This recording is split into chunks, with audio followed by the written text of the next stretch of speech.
Hello everyone and welcome back to Mindshaper. Friends, this is part 2 of Smart English Sentences जिसमें कि हम 15 नए रोज बोले जाने वाले वाक्य और उनको इंग्लिश में हम कैसे बोलते हैं इसके बारे में जानेंगे। साथ ही साथ हम बहुत सारे नए इंग्लिश के वर्ड्स और फ्रेजेस सीखने वाले हैं। तो चलिए देर किस बात की है, जल्दी से शुरू करते हैं। आज का सबसे पहला सेंटेंस है मुझे याद नहीं रहा। इसको इंग्लिश में हम बोलेंगे it slipped my mind. Slip का मतलब होता है भूलना या फिसलना और माइंड का मतलब होता है दिमाग।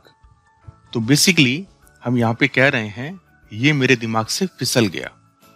मुझे याद नहीं रहा, इट स्लिप्ड माई माइंड। अगला सेंटेंस देखते हैं। यह फायदे का सौदा नहीं लगता। इसको इंग्लिश में हम बोलेंगे this doesn't look worthwhile. Does not को शॉर्ट में बोलते हैं डजंट और वर्थवाइल का मतलब होता है लाभप्रद। ये फायदे का सौदा नहीं लगता।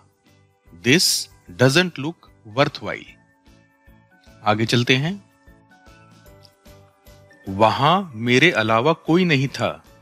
इसको इंग्लिश में हम बोलेंगे Nobody was there beside me। Nobody का मतलब होता है कोई नहीं और beside का मतलब होता है बगल में। मतलब वहां पर मेरे बगल में कोई नहीं था, मेरे पास में कोई नहीं था। वहां मेरे अलावा कोई नहीं था। Nobody was there beside me। आगे चलते हैं। अगला सेंटेंस है इसका कोई मतलब नहीं बनता। इसको हम इंग्लिश में बोलेंगे it makes no sense. Sense का मतलब होता है अर्थ या फिर होश। इस कॉन्टेक्स्ट में सेंस का मतलब अर्थ है। इट मेक्स नो सेंस, इसका कोई मतलब नहीं बनता, इसका कोई अर्थ नहीं है। अगला सेंटेंस देखते हैं।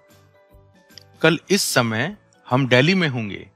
इसको हम इंग्लिश में बोलेंगे tomorrow we will be in Delhi at this time. Tomorrow का मतलब होता है आने वाला कल और एट दिस टाइम का मतलब होता है इस समय। कल इस समय हम दिल्ली में होंगे। Tomorrow we will be in Delhi at this time. अगर इसी सेंटेंस को आपको ऐसे बोलना है कि कल इस समय हम दिल्ली में थे, तो इसको आप इंग्लिश में बोलेंगे yesterday we were in Delhi at this time. Yesterday का मतलब होता है बीता हुआ कल और एट दिस टाइम हम देख चुके हैं, इसका मतलब है इस समय। कल इस समय हम दिल्ली में थे। Yesterday we were in Delhi at this time. कल इस समय हम दिल्ली में होंगे। Tomorrow we will be in Delhi at this time. आगे चलते हैं। क्या ऐसा सिर्फ मुझे ही लग रहा है? इसको इंग्लिश में बोलेंगे is it just me. Just me का मतलब होता है सिर्फ मुझे या फिर केवल मैं। इस कॉन्टेक्स्ट में जस्ट मी का मतलब है सिर्फ मुझे। क्या ऐसा सिर्फ मुझे ही लग रहा है? इज इट जस्ट मी। आगे चलते हैं। मुझे ठंड लग रही है। इसको हम इंग्लिश में बोलेंगे I am feeling cold. Feel का मतलब होता है महसूस करना और कोल्ड का मतलब होता है ठंड। मुझे ठंड लग रही है। I am feeling cold. आगे चलते हैं। चलो अब खाना खाते हैं। इसको हम इंग्लिश में बोलेंगे let's have food now. Food का मतलब होता है भोजन, खाना और नाउ का मतलब अभी। चलो अब खाना खाते हैं। Let's have food now. आगे चलते हैं। मेरा आपसे आज मिलने का इरादा है। इसको हम इंग्लिश में बोलेंगे I intend to meet you today. Intend का मतलब होता है इरादा करना।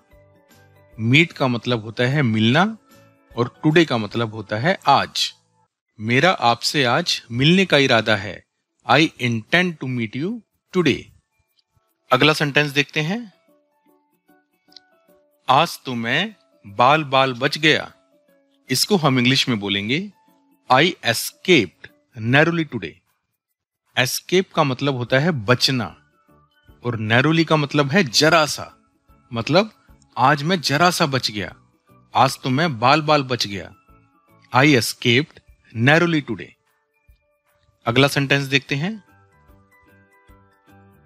चलो आज शाम को पार्टी करते हैं। इसको हम इंग्लिश में बोलेंगे let's have a party today evening. Let's have a party, इस फ्रेज का मतलब है चलो पार्टी करते हैं। टुडे इवनिंग, आज शाम को। चलो आज शाम को पार्टी करते हैं। Let's have a party today evening. अगला सेंटेंस देखते हैं। क्या मुश्किल वक्त में आप मेरा साथ देंगे? इसको हम इंग्लिश में बोलेंगे will you stand by me during the tough times. Stand by me का मतलब होता है मेरे साथ खड़ा होना। ड्यूरिंग का मतलब होता है दौरान, और टफ टाइम्स का मतलब होता है मुश्किल समय। क्या मुश्किल वक्त में आप मेरा साथ देंगे? Will you stand by me during the tough times. आगे चलते हैं। मेरी नजरों से दूर हो जाओ। इसको इंग्लिश में बोलेंगे get out of my site. Get out का मतलब होता है चले जाना। साइट का मतलब नजर, मतलब मेरी नजरों से दूर चले जाओ, मेरी नजरों से दूर हो जाओ। Get out of my site. आगे चलते हैं। मुझे तुमसे एक सवाल पूछना है। इसको इंग्लिश में बोलेंगे I am to ask you a question. Ask का मतलब होता है पूछना, क्वेश्चन का मतलब होता है प्रश्न। मुझे तुमसे एक सवाल पूछना है। I am to ask you a question. आज का लास्ट सेंटेंस देखते हैं। क्या होगा अगर मेरा दाखिला नहीं हुआ तो? इसको इंग्लिश में बोलेंगे what if I don't get admission. What if का मतलब होता है क्या होगा अगर। एडमिशन का मतलब होता है दाखिला। क्या होगा अगर मेरा दाखिला नहीं हुआ तो? What if I don't get admission. Okay friends, तो ये थे रोज बोले जाने वाले कुछ वाक्य और उनके इंग्लिश सेंटेंसेस। मैं आशा करता हूं कि आज का वीडियो आपके लिए बहुत ही उपयोगी रहेगा। इसमें बताए गए सेंटेंसेस आप अपनी डेली कम्युनिकेशन में यूज कर सकते हैं और अपने कम्युनिकेशन को बहुत ही इंप्रेसिव बना सकते हैं। अगर आपको ये वीडियो पसंद आया है तो मैं आपसे रिक्वेस्ट करूंगा कि इसको जरूर लाइक कीजिए और साथ ही साथ अपने फैमिली एंड फ्रेंड्स को भी शेयर कर दीजिए।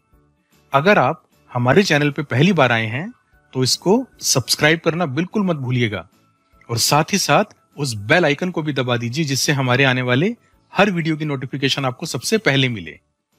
तो फ्रेंड्स, इसी के साथ हम आपसे विदा लेते हैं।